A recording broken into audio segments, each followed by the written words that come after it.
Hey folks, this is Chris with Oregon Figs. It's March 21st, 2024, and I'm here at the orchard. It's a beautiful morning here, and I'm not sure what I'm more excited about today, whether I'm more excited about going down to the fig orchard on a beautiful day, or the NC2A basketball tournament starting today. I'm a huge fan of NC2A basketball, and the tournament is just, it's so pure. As far as sports go, I absolutely love it. Okay, now we're going to do today's video about when to plant a tree in ground. What's the best time? This is part 2. Did part 1 in my garage here at the lake house on the first day of spring, and this is the part 2 that I promised. So one of the things I was pointing out is that you can plant a fig tree in ground anytime in the Pacific Northwest, because we're in 8B here in the southern Willamette Valley, and it just doesn't get brutally cold, but it still does get cold. So you can get damage if you put the wrong tree in at the wrong time. So let's go through some trees that I put in last year. This is White Madeira number 1. And you can see, big tree, that beautiful gray color, really nice girth. When did I start this tree? Let's take a look. I started this tree 2018, cutting from Jamie in Pennsylvania. And this is in ground for Breba potential, because I've had a lot of Breba on my tree. They just haven't held in the pot. You can see, there's a Breba. I think I see 2 right there, and a couple there. So it does have some nice Breba on it, and it never missed a beat putting it in ground. You can see no, what I like to call tip death. So that's a term I coined a while ago to explain one type of death you get with fig trees. Tip death is when these buds, terminal or lateral buds, die off. You can see these are all green, waiting to wake up. So this tree never missed a beat. And I planted this in ground last year.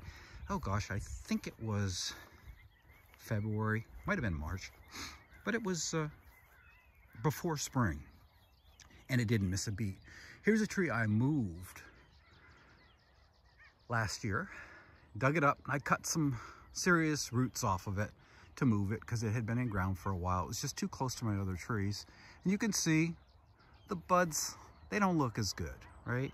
And I think part of the problem I'm having with this tree is not the fact that it was moved. More, it's the fact that the bucks rubbed it really, really hard. And you can see there's just this massive open spot.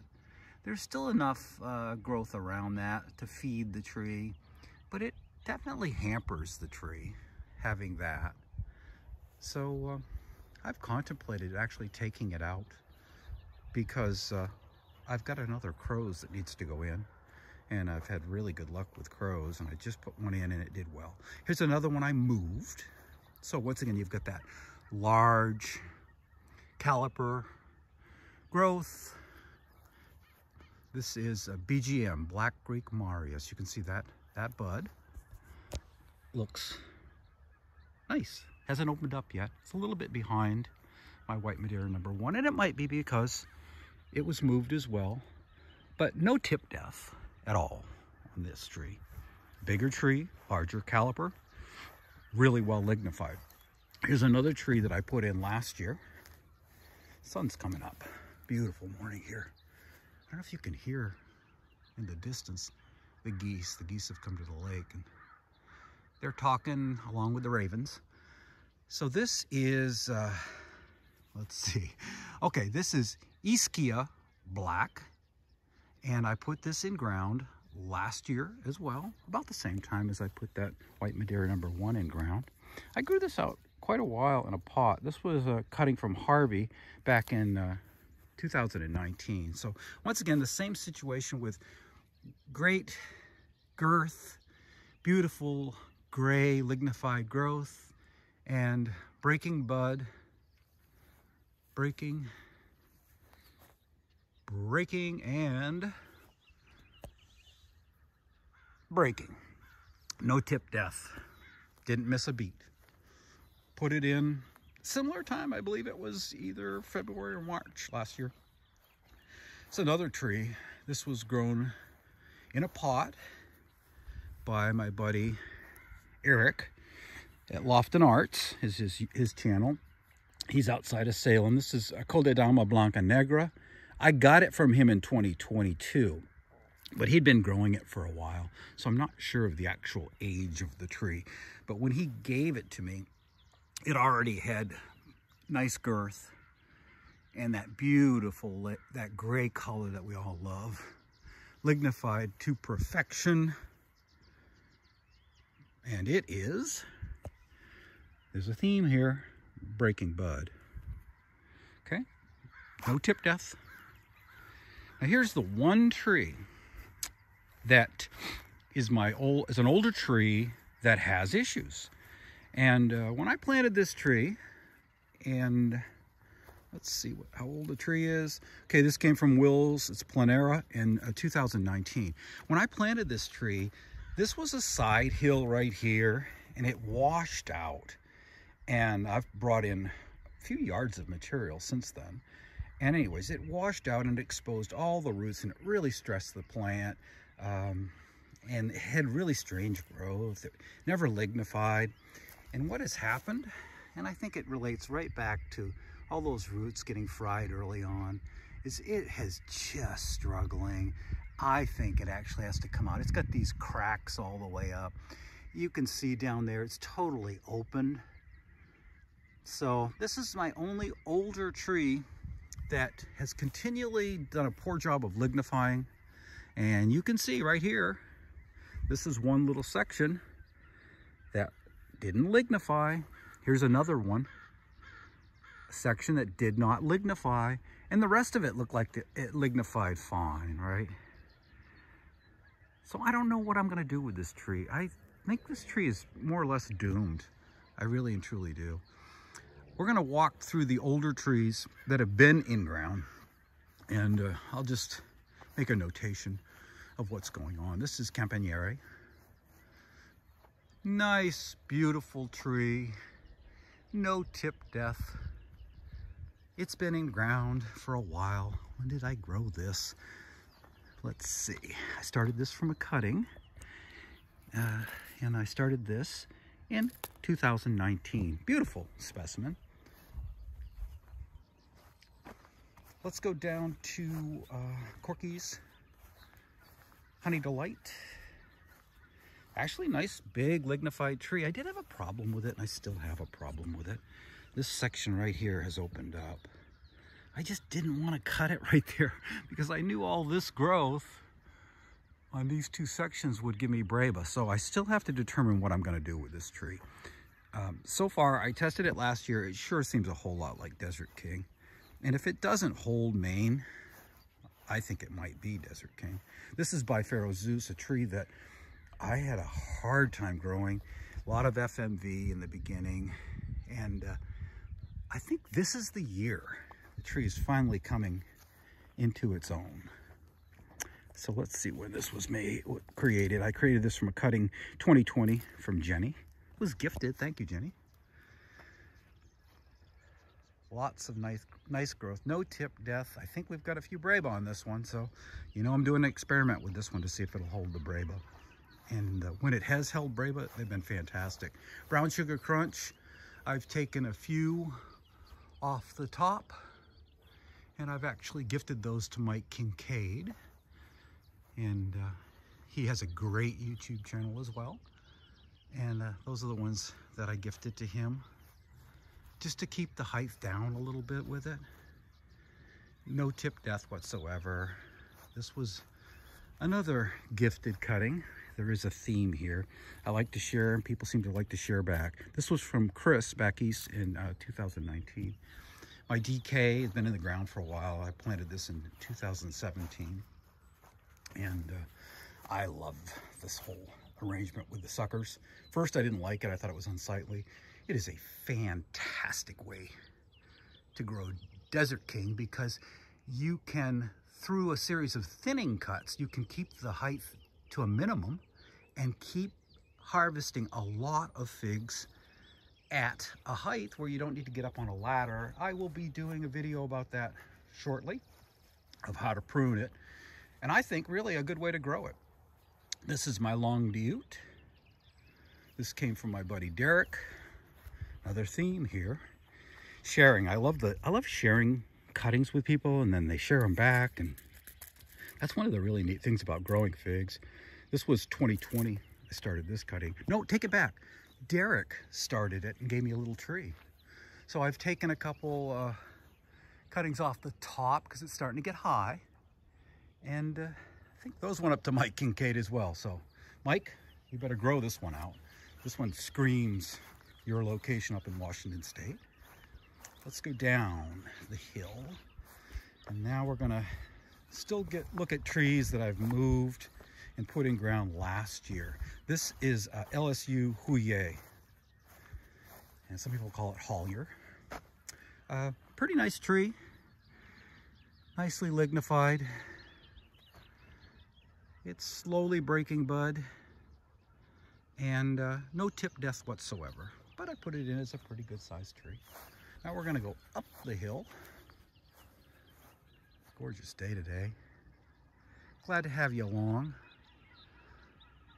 I hope you're all getting excited as I am this year. I'm like really pumped up this year about growing figs.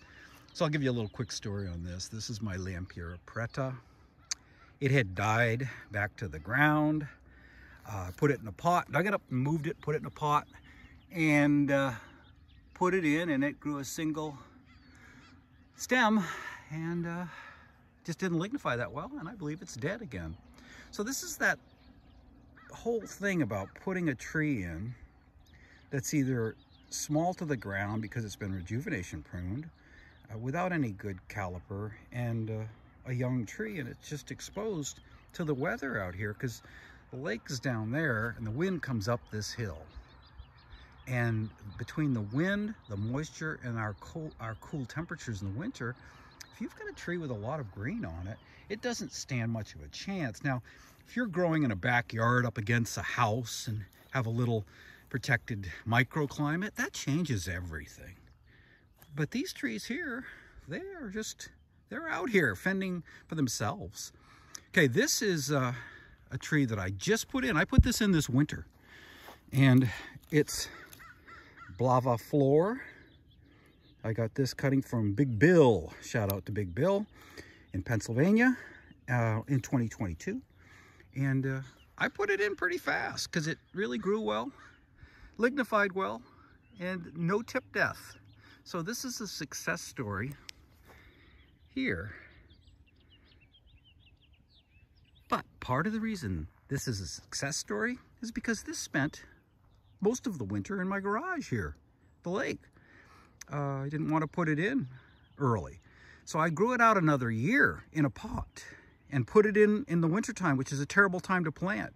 But because it was so lignified and had pretty good girth, it has not missed a beat. Went in I believe December or January. So it just went in the coldest time of the year. Not a good time to plant here in the Pacific Northwest, but because of the age of the tree and the development of the tree, it turned out to be a fine time to put it in ground. So when people ask in the Pacific Northwest, when should I plant my tree in ground? Anytime, providing you got a tree like that one back there, right? Another example, this is where I had my Roja, and my goodness gracious, that tree struggled. So I dug it up, put it in a 7-gallon pot, put it in my garage, and it has proceeded to die back in the garage. It was such a weak tree. Fortunately, I'd grown another one up in a pot, and no tip death. No tip death. This thing should just cruise right along and replace the other one that I took out that was an unhealthy tree that had quite a bit of tip death. Now we're going to bounce back and forth between rows. This is Bec des Perdus. This is kind of an exception to the rule. This was grown in 2022 from a cutting. Look at all that beautiful green growth. No tip death. That one has been an incredible fig so far. What a beautiful grower. Just love that fig. And I actually got to taste a fig in the first year, which almost never happens here in the Pacific Northwest. This is San Biagio, a tree that I've had a lot of trouble growing. I look at it and I don't see any breaking yet. And I see desiccation and death. You know, you can just tell that's all dead. So we're gonna have to wait and see how this comes back. If this does not come back this year, which I think it will. I think there's like a bud right in there.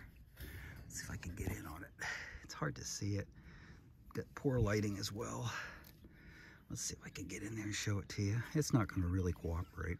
The angle of the sun just came up. This one, you know, I put it in ground too fast. I should have grown it in a pot one more year. Live and learn. And that's what I'm trying to explain to you, that there is no one best time to put a tree in ground for every tree. You can get away with putting them in the ground in the wintertime here if it's the right tree. But even if it's the right tree, you might have bad luck. This is Vincenzo. Pretty nice lignification. That was started in 2021. Actually, it was gifted in 2021, so I don't know when this one was started. Nice though. Hasn't broken. Really wants to. Just all of these trees that I'm pointing up and these 2 rows were put in ground last year. All right, so everything, the very beginning when I was going down explaining what was this year, or last year rather, and then this is last year. So that's last year. Now we're gonna go to something that makes me very sad. This is Belle Cole. This tree went in ground too early. I was anxious and I wanted to get it in ground, and it was growing poorly, so I tried to rejuvenation prune and I tried to protect it and cover it with leaves. And you can see down at the base, I don't know if you can see it very well, but down at the base, all the bark has sloughed off. So this tree is really pretty much toast.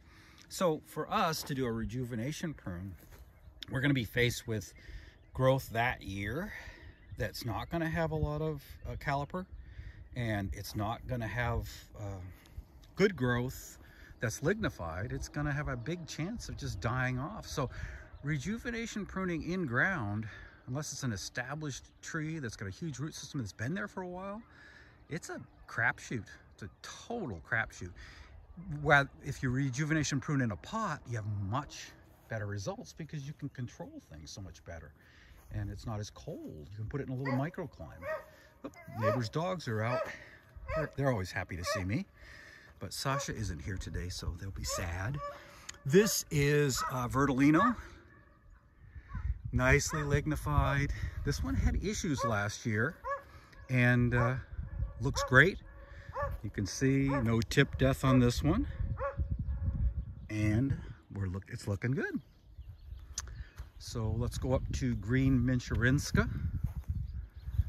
This one, pretty strong little tree.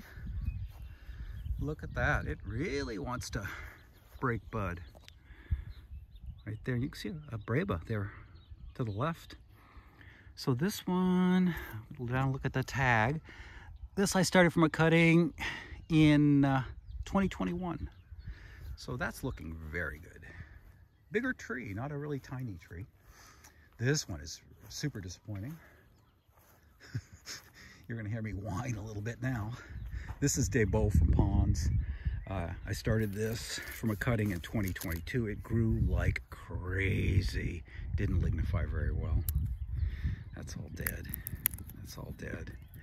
So the unfortunate thing with this one, it's not just tip death.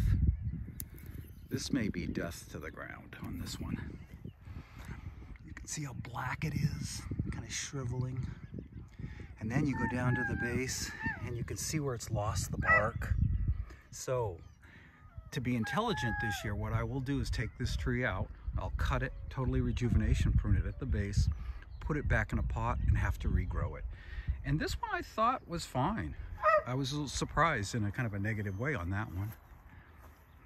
I do apologize for the dog. They usually don't bark very long. This is Sangue Dolce, another tree that I had around for a while. This was started from a cutting. No, actually this was an air layer from Wills in 2019. I actually pulled it up and transplanted it last year. It's a little slower for the party this year, but it should do just fine. It was part of my moving trees that were too close together. It's another kind of a sad one over here. Not quite as sad as Debeau. This is Saint Martina from Pons. I started this from a cutting in 2022, and you can see this is a classic example of tip death, right? So you see how that is all kind of gross looking, and see how that's orange looking. It just snaps, no latex. That's all death, tip death. You get down into here though, and right here near my thumb is green bud. So what's going to happen with all of these 4 scaffolds is they're going to all have tip death, but it really isn't going to hurt too much of anything because we've got buds popping, and these will become new branches. So what you'll see is these 4 scaffolds that have been created, you will see branches. And if you want to be really creative, you can determine which way you want your branches to grow, your scaffolds to grow. This one is pointing out this way, which means the branch is going to come out this way. I love that. That's what I'm going to keep. Then this one over here is pointing inward. So after this one gets established, I'll just rub that one off. I've always said the best way to prune is with your hands before you have to use your shears. Death, tip death. That's not that big of a thing though, because the tree's still fine. You don't see any dark colors on the tree. It's still really gray. That's just a minor setback. I don't even know if I'd call that a setback. It's not much of a setback at all. This is Smith. It's on its last chance this year. It either produces figs or it's gone. Had good lignification last year, and lots of buds are breaking. No tip death whatsoever. It was moved as well last year. Cut some big roots on it. Let's go up the hill and look at Turca from Pons. This one grew poorly last year, and I'll have to admit I was a little bit concerned going into the winter that this wasn't going to make it. And lo and behold, this one, you know, beat the odds. It's got the apical bud breaking. That is awesome. Good news. This is a fig tree that was gifted from my buddy Bill. I keep saying gifted, don't I? You know, I feel so fortunate to have so many friends that we share back and forth, and it's just an awesome thing. That's one of the things about figs. If you're not in it for money and profit, and you're not trying to monetize a brand, and you're just making friends, it is so much fun. This is Nero. Bill sent me out a little tiny tree in 2021. I'm growing this one to try the Breba on it. This backstory on this is Bill found this at a big box store in Missouri, and it was called Nero. Looks good. No tip death there. We got one more in this row. So these 2 outer rows were totally planted last year. About half of that next row we're going to go to was planted last year as well. Now here's a classic example. This is Porcenza Blanca, and I think the tree is okay, and I think we're just dealing with tip death here, kind of like that Saint Martina. You know, so that's there it is. No latex. It's dead, but right, if I can get in here and show you that bud's looking good. Hasn't broken yet because this tree has been set back a little bit, but with the tip death, right? So it's going to break a little bit later than other trees. We're going to go up to another gift from Bill, Mr. Figs. This is called The One. It's a Celeste type, and it just went in ground. Don't have a tag on this Wonder what happened there. But so far we're looking good. No tip death, breaking bud. This is my original crows. And I think I've gifted 14 of these out. So it hasn't grown a crazy amount because I've taken so many cuttings off it to give to other people because I love this one and I wanted to share it. Yeah, I started this tree in 2019 and it went in ground, and boy, that looks good. That looks good.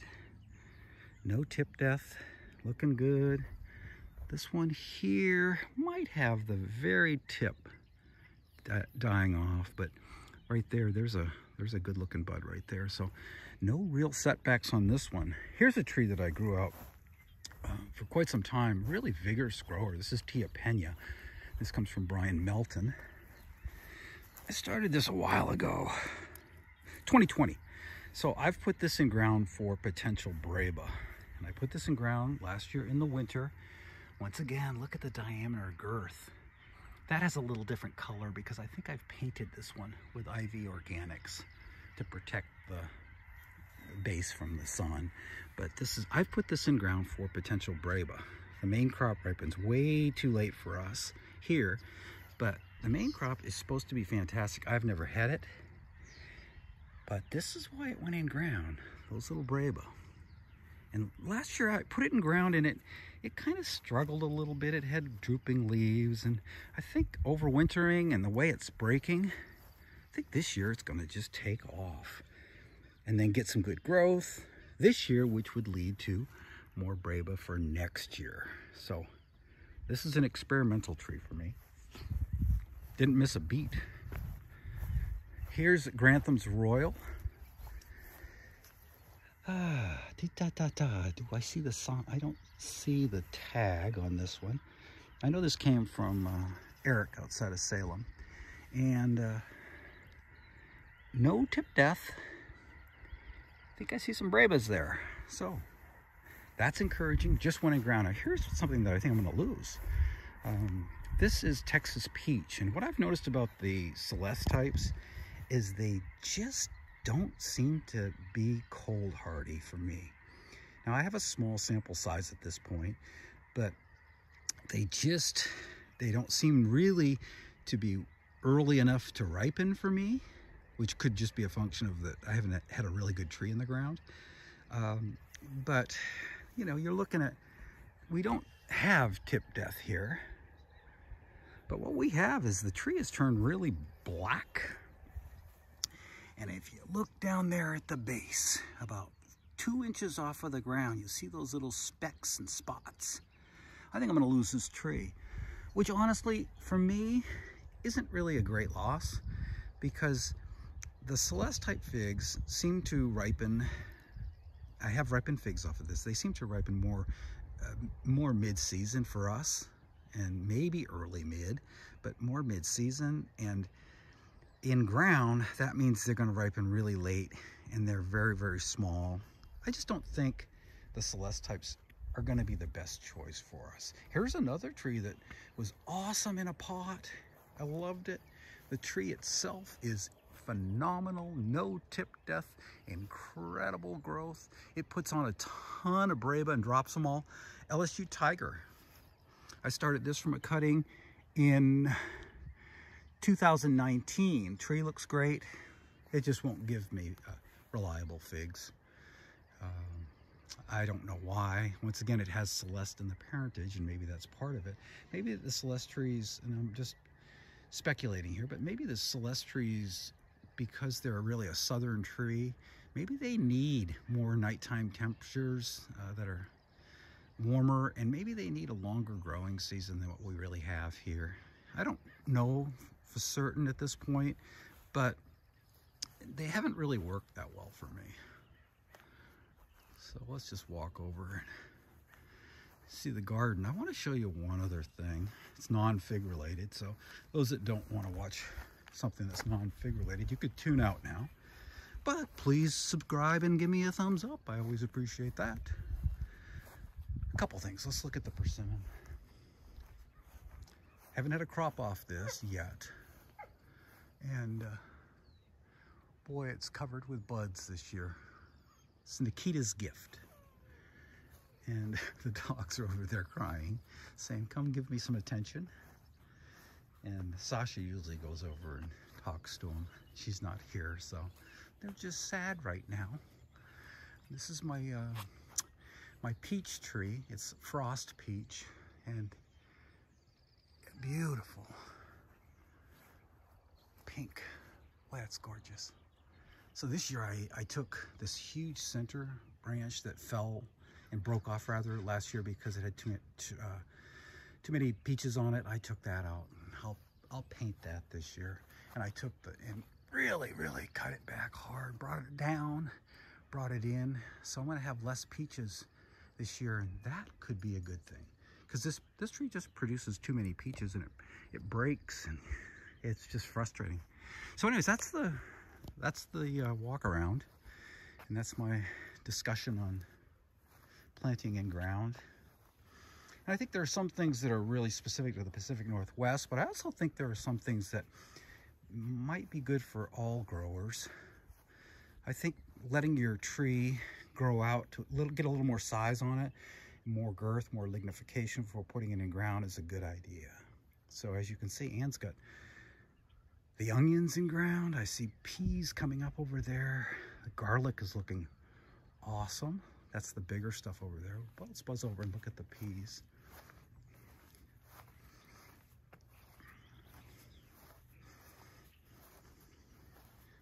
You're probably saying, oh, he's not talking. How pleasant. Yes, my mouth does have a tendency to runneth over. But I'm excited. If you can get excited about gardening, that's a good thing. Okay, these are the peas. Looking good. She planted these early. And blueberries are starting to flower. More onions over there. And let's buzz over to the garlic, and then we're going to call it a video. This is the garlic. This was planted last October. So it's good to plant it and let it overwinter. These are two kinds of garlic. One is Persian, and I forget the name of the other one. We like them both. So, hey, thank you for walking along. Egad, it's a 32-minute video. I do apologize. I don't usually have long videos like this, but this one hopefully you can just see how excited I am and enjoy from it and learn from it. That's what I'm trying to do. I'm not trying to make money. I'm trying to teach, and I love having the opportunity to do that. So if you like this video, I always appreciate a thumbs up and a subscription if you haven't subscribed. I try to give a no-nonsense approach, and I hope you all appreciate it. Okay, take care and have a blessed day.